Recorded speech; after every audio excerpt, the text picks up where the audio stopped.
Selamat datang kembali di penelusuran kita.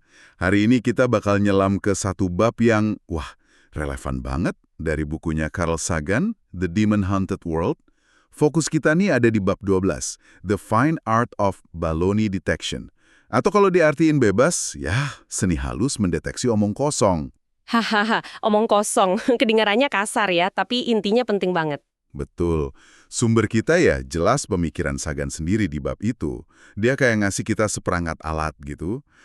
Toolkit mental lah buat navigasi dunia informasi yang kadang, gitu deh. Penuh banget sama klaim macam-macam ya. Nah, itu dia. Jadi misi kita di sini, bareng Anda semua adalah ngebongkar isi toolkit ini.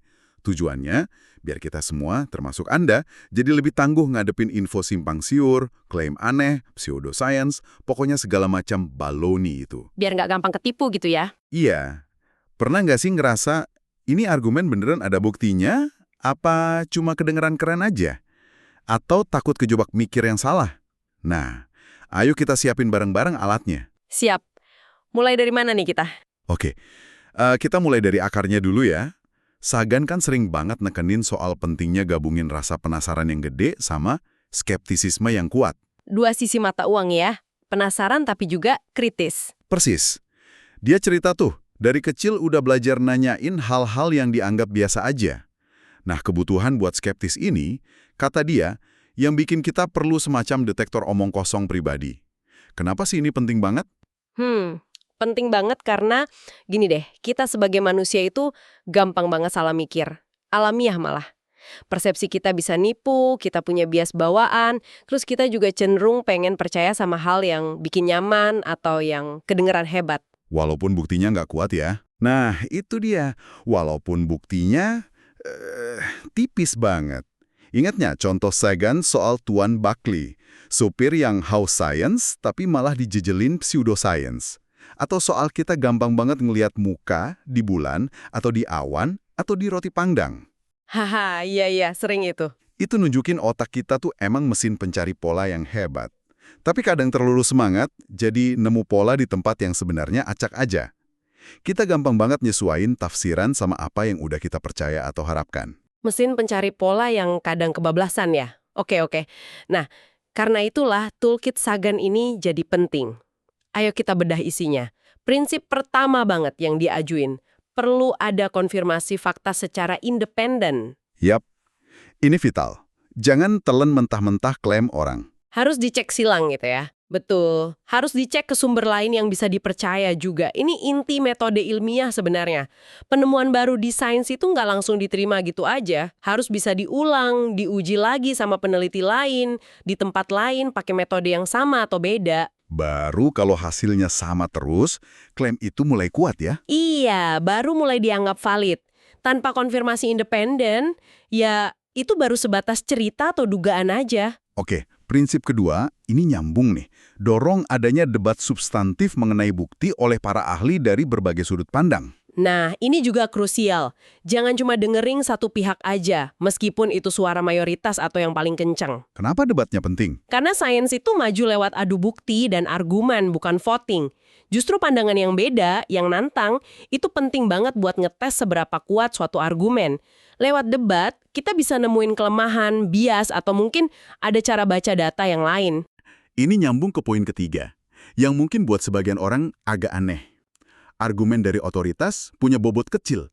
Loh, bukannya kita diajarin percaya sama pakar? Nah, ini dia. Di sains, nggak ada namanya otoritas personal yang absolut. Yang ada itu keahlian, yang didasarin bukti dan rekam jejak.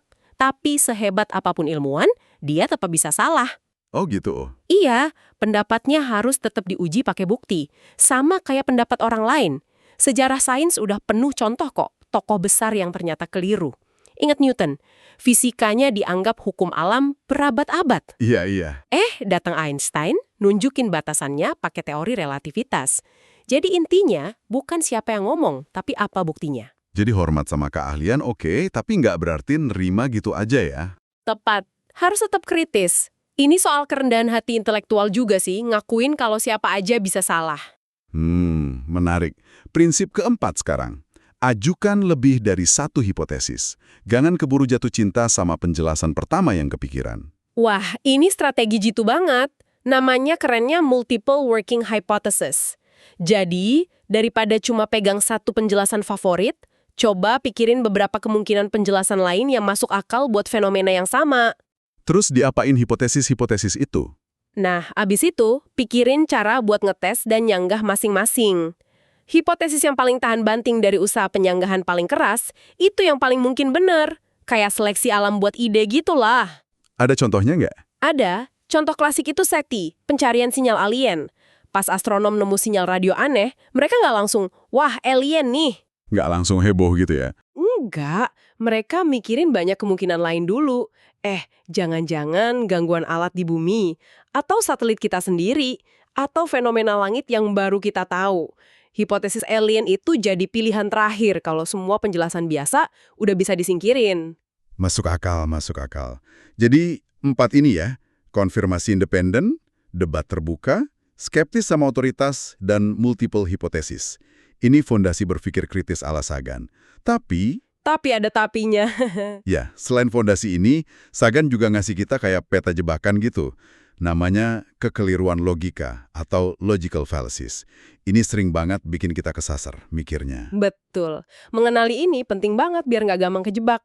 Mungkin kita bahas beberapa yang paling sering muncul aja kali ya. Boleh. Sagan sih ngelis banyak ya. Tapi ada beberapa yang emang, wah sering banget kita temuin sehari-hari. Misalnya ad hominem. Oh, yang nyerang orangnya itu ya? Nah, itu dia. Nyerang pribadi orang yang ngasih argumen, bukan argumennya. Kayak, nggak usah dengerin dia lah, lihat aja penampilannya. Atau, dia kan dari kelompok anu, pasti pendapatnya nggak benar.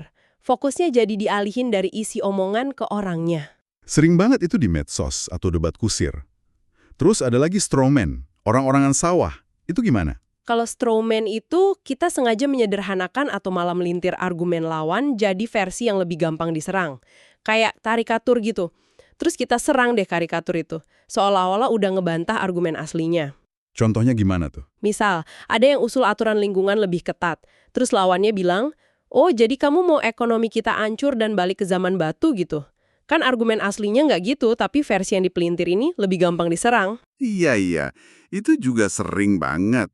Satu lagi yang kayaknya penting banget nih. Bingung antara korelasi sama kausalitas. Wah ini jebakan halus tapi bahaya banget ya. Sering banget kejadian. Kenapa bahaya? Karena cuma gara-gara dua hal kejadian barengan atau ada hubungan statistik, itu korelasi, bukan berarti yang satu nyebabin yang lain. Itu kausalitas. Contohnya nih, penjualan es krim sama angka kriminalitas, dua-duanya naik pas musim panas. Terus? Masa makan es krim bikin jadi jahat? Ya nggak gitu kan? Ada faktor ketiga, yaitu cuaca panas yang bikin orang lebih banyak beli es krim dan mungkin juga bikin orang lebih gampang emosi atau keluar rumah. Jadi potensi kriminalitas naik. Nemu korelasi itu gampang, tapi buktiin sebab akibat butuh riset yang dalam. Kayak kasus rokok sama kanker paru ya? Nah, persis. Itu butuh riset puluhan tahun buat buktiin hubungan sebab akibatnya. Bukan cuma korelasi aja. Oke. Satu lagi deh, appeal to ignorance. Argumen dari ketidaktahuan. Gimana tuh? Ini terjadi kalau ada orang bilang sesuatu itu benar, cuma karena belum ada yang bisa buktiin itu salah. Atau sebaliknya, bilang sesuatu itu salah karena belum ada bukti kalau itu benar. Contohnya kayak, hantu itu pasti ada. Kan nggak ada yang bisa buktiin hantu nggak ada. Tepat. Atau nggak ada bukti kehidupan di Mars, jadi pasti nggak ada kehidupan di sana. Padahal, nggak adanya bukti, absence of evidence, itu bukan bukti ketiadaan, evidence of absence. Bisa jadi kita belum nemu caranya, atau alatnya belum cukup canggih. Kalau mau bilang sesuatu itu ada, ya harus ada bukti positifnya. Masuk akal. Terakhir mungkin false dichotomy, dikotomi palsu. Nah, berarti musuh kita. Atau, kalau nggak setuju solusi A, berarti kamu dukung masalahnya. Benar. Ini ngebatasin pilihan secara nggak adil aja. Nutup pinti buat solusi atau pandangan lain yang mungkin lebih pas. Jadi, ngerti beberapa jebakan utama ini, ad hominem, strawman, korelasi versus kausalitas, appeal to ignorance, false dichotomy, udah lumayan banget ya buat bikin kita lebih waspada. Banget. Dan Sagan nunjukin kalau ini tuh nggak cuma di ranah akademis, tapi ada di mana-mana. Di iklan, politik, obrolan warung kopi juga ada. Iklan sering banget ya pakai trik-trik ini. Iya, pakai testimoni meragukan, bandingin produknya nggak fairing, ingat contoh Sagan soal obat sakit kepala atau sereal sarapan. Atau pakai pakar palsu. Di politik juga, retorika sering penuh ad hominem atau strailman. Berita heboh kadang ngorbanin prinsip cek fakta demi cerita yang menarik. Mengenali polanya bikin kita jadi konsumen info yang lebih cerdas ya. Jelas, lebih nggak gampang digiring opininya. Sagan juga kan ngasih contoh-contoh nyata ya, di mana pemikiran omong kosong ini bahaya, dari operasi batin di Filipina yang nipu pasien kanker, Iya, kasihan banget itu. sampai pemimpin negara yang pakai astrolog buat ngambil keputusan, atau polisi pakai paranormal yang ujung-ujungnya buang waktu. Benar. Ini bukan cuma soal salah mikir biasa, tapi bisa ada akibat seriusnya. Analoginya yang paling kena itu mungkin soal naga di garasi saya. Oh iya, yang itu gimana? Kalau saya bilang ada naga di garasi saya. Tapi tiap kali Anda mau ngecek, mau lihat, mau deteksi panasnya, mau cari jejaknya, saya selalu punya alasan kenapa naganya nggak kedeteksi. Oh, naganya nggak kelihatan mata. Oh, dia nggak ngeluarin tanas, dia ngambang, jadi nggak ada jejak. Jadi nggak bisa dibuktiin salah dong. Nah, itu dia. Klaim saya jadi unfalsifiable, nggak bisa disanggah secara prinsip. Terus apa bedanya klaim saya sama kalau emang nggak ada naga sama sekali?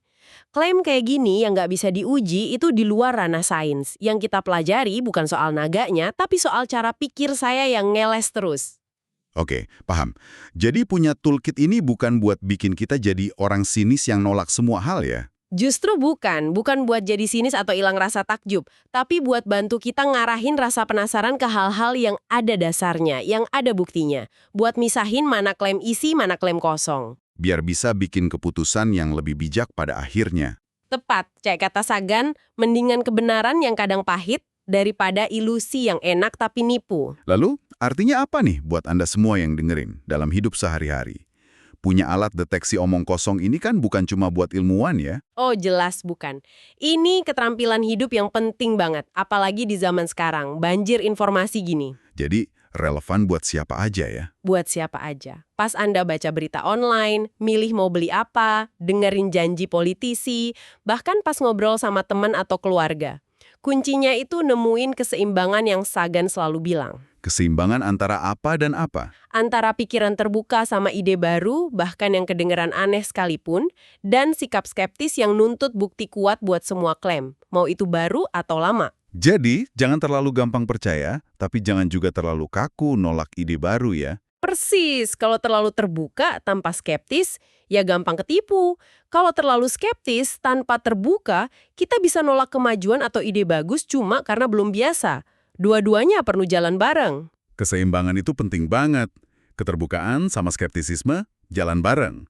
Nah, sebagai penutup nih, mungkin kita bisa bawa pulang satu pertanyaan buat direnungin. Dari Sagan juga. Apa tuh pertanyaannya? Gini, kenapa ya kita gampang banget nerima dan bergantung sama hasil sains dan teknologi, naik pesawat, pakai HP, minum obat modern, yang semuanya itu lahir dari cara mikir skeptis berbasis bukti.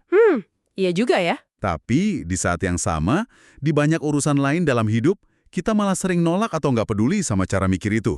Apalagi kalau kesimpulannya nggak enak atau nggak sesuai sama yang kita mau. Jadi kayak milih-milih gitu ya.